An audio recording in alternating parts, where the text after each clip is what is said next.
Collusion? Really? Seriously? So Robert Mueller comes forward with no collusion, and yet Mr. Adam Schiff has evidence of something else entirely? It's time for Congressman Schiff to show us that evidence, if he has it, put up or bow out, instead of going on television night after night to cast aspersions on the president without any kind of proof. I don't see a problem with showing us what you have, Congressman, the American public. That so-called evidence that you're bragging about, especially when Adam Schiff's fellow Democrat, Jerry Nadler, is calling for the entire Mueller report to be released. Come forward, right? I'll tell you, it's the height of selfishness. Schiff cares not for the well-being of his country, but rather his own political prospects and the political prospects of his party, for that matter. You know, I'd like if, maybe just for once, just once, politicians could look out for the nation instead of themselves. Adam Schiff says there's, quote, evidence in there. Then let's see it, sir. For goodness sakes. He hasn't even read the darn report. What kind of evidence is he citing then? Is this the same evidence that John Brennan was citing, the man who now admits he might have gotten some bad information, as he phrases it? Stop it. Just stop it, right, with the politics, please. If Adam Schiff and the others could get their heads out of their, well, you know what, for 3 seconds, then they might actually realize that there is some meaningful, positive reform that could be happening right now for our country and the hundreds of millions of Americans living here in the way of immigration reform, trade reform, and more economic prosperity. People are self-interested. I get it. But I still, perhaps naively, would like to think that if you're a lawmaker on Capitol Hill, you are there because you believe you can make this country, this world, a better place. Political animals like Adam Schiff, I don't believe he is capable of doing so because he's too mired in his own political objectives, his own selfishness. Mr. Schiff, show us that evidence you're bragging about. Put your cards on the table, sir, or resign. The House Judiciary Committee giving the okay to subpoena the Justice Department to try to force it to hand over the special counsel Robert Mueller's full, unredacted report to members of Congress. The committee's chairman, the Democrat Jerry Nadler of New York, says he'll give the Attorney General William Barr time to change his mind before sending the subpoenas. Attorney General Barr has released a 4-page summary of what he calls the report's principal conclusions. On Friday, the Attorney General told the House and Senate Judiciary Committees that he would release a redacted version of the report by the middle of this month, if not sooner. The Chief Congressional Correspondent, Mike Emanuel, reporting live from Capitol Hill. Hi, Mike. Shep, good afternoon. It was a 24-17 party line vote in the House Judiciary Committee, but Chairman Gerald Nadler says he's not going to pull the trigger right away on these subpoenas. We're going to work with the Attorney General and for a short period of time in the hope that he will reveal to us the entire Mueller report and all the underlying materials, and we'll go to court to get permission to have the 6E material. But if that doesn't work out, in a very short order, we will issue the subpoenas.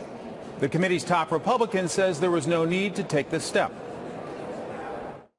At this point in time, what are we hiding? There's nothing been hidden yet. We have a preemptive chairman who has gone out with preemptive subpoenas today on a report that's already been promised him. If this had been after the Mueller report and then they didn't like what was there, that's the proper way legal positioning should go with subpoenas and how you get it.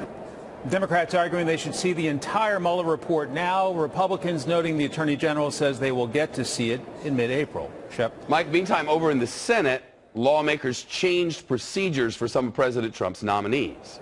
That's right. Senate Majority Leader Mitch McConnell trying to change the procedures for lower-level judges and presidential nominees. It has been that there would be 30 hours of debate before a final confirmation vote. McConnell argues that has been a waste of time. Democrats have made sure those chairs stayed empty for far too long. This systematic obstruction is unfair to our duly elected president. And more importantly, it is disrespectful to the American people who deserve the government they elected. The American people deserve the government they elected. So McConnell's trying to change the procedure to 2 hours of debate on these lower-level presidential nominees and lower-level judges. The Senate Democratic leaders arguing what's at stake in this fight. Underneath all the statistics, what Leader McConnell, President Trump, and Republicans in the Senate are trying to do is use the courts to adopt a far-right agenda that Republicans know they cannot enact through the legislative process. Schumer says Leader McConnell is trying to turn the Senate into a conveyor belt for confirmation. A member of the House Judiciary Committee, Democratic Congressman Eric Swalwell. Good to see you today. I want to start with where Catherine just left off, because Starr and Barr are very different. Starr was an independent counsel, and in fact, legally, we wiped that away in 1999 when that expired. So now we only have special counsels, and they report first to the DOJ and the Attorney General. There was never an anticipation that you would get an unredacted report based on what the rules are now. So why are you fighting for it? Harris, I'm not going to live in the past. I was in high school at that time when the Starr report came out. So let's talk about the present and the future, which is the public paid for this investigation. The public should see it. And Republicans voted in a bipartisan fashion a few weeks ago, 420-0, that they wanted to see the full Mueller report. And the president, if he is truly exonerated, would also just himself welcome a redacted or an unredacted version for the public to see. We should do all of that, and we should do it quickly. So the 420-0 was for a Mueller report to be released to the public, and what Jerry Nadler, Chairman Nadler, is talking about is just his committee and Congress being able to see that. I think it is fair to ask about leaks, because there have been some on Capitol Hill. If you were to get what you're asking for, how would you guard against that?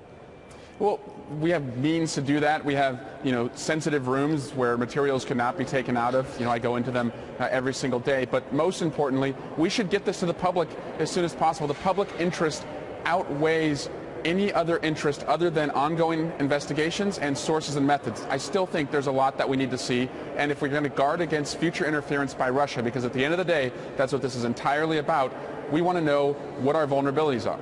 Yeah, second in command, or charge, I should say, in the House, Steny Hoyer doesn't necessarily agree with you on the redactions. Here's what he has to say.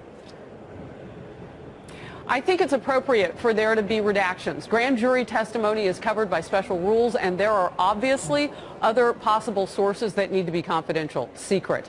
There are methods that need to be confidential and secret. So there is some justification for redactions. What do you say to Congressman Steny Hoyer? Well, I think you just read what I just said, which is sources and methods, and ongoing investigations should be protected. I think we agree on that. So this would not actually be an unredacted report? And unredacted when the investigations close, unredact when sources and methods no longer need to be protected. But we should put as much out now, and I believe that we will find that there are closed investigations where the public could learn a lot more. But right now, we just want to see this 400-page report, not a 4-page summary from the Attorney General. Understood, and he says by middle April that you will actually see that per the rules and regs. I hear you, though, singing off a different song sheet. I had Representative Val Demings on in Florida yesterday, and I've talked with other Democrats who say, no, only a full Mueller report. What are they talking about when you and Steny Hoyer have both just said, well, no, that's not coming because there are some things that need to be redacted? Well, no, a full report, and then the public can see, and the public should see, where something has to be blacked out until the investigation closes, and then when it closes, the public can see it. I think that's reasonable, and I don't think Ms. Demings is saying anything different than that. We want more than what we saw from Mr. Barr. He gave us 4 pages for a 400-page report, and he only quoted 84 words from what Mueller produced. I think this investigation was too big and involved the President of the United States. The public should see it. The public paid for it. Do you think that anyone should look at this and say, wow, this sure does feel like politics? Here's committee member Mark Meadows on that. Watch. This was not a transparency subpoena. This was a 2020 subpoena. This is all about trying to disparage the President of the United States when his Attorney General Barr, is he's working with warp speed to get information to the American people. It's really unprecedented in terms of his willingness to work with Congress, and yet this is how he gets rewarded. It's a sad day for Congress, and I would say it's a sad day for the American people. Congressman Swalwell, a 2020 subpoena. What do you say? It is about 2020, protecting the ballot box from outside interferers, knowing who worked with the Russians, if anyone, as they tried to interfere in the 2016 election, allowing us to put the reforms in place to protect the ballot box. And also, the president says he was 100% exonerated, so he should let us see 100% of the report. If he is exonerated, what does he care? Well, that is not exactly the wording from the Attorney General. So, I mean, he had always said, even at his confirmation hearing, per the rules and regs, he would release as much as he could. We'll move on to the next question, because I've been reading that there is a man on screen right now who might want to run for president. Are you planning to run for president of the United States?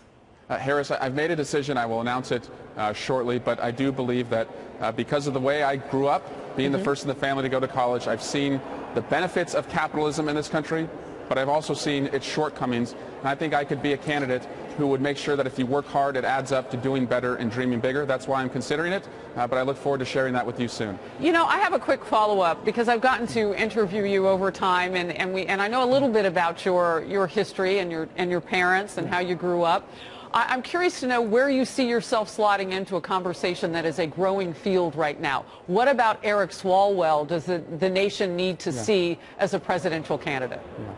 I see you, I hear you, because of the way I've lived and because of how I live today as a father of 2 kids under 2, paying off my student debt. I'm for you. I'm generationally optimistic about our future and being able to solve big problems. And I've got the experience of 7 years in Congress to know who the threats are to our democracy from the outside, but also what we need to do to protect against attacks on the rule of law on the inside. That, I think, is a vision that could bring that promise of America to all Americans. Congressman Swalwell, we started with a talk about subpoenas to get something that Attorney William Barr has said he's going to give anyway. It will be an interesting circle that we walk in. I look forward to that. Good to see you.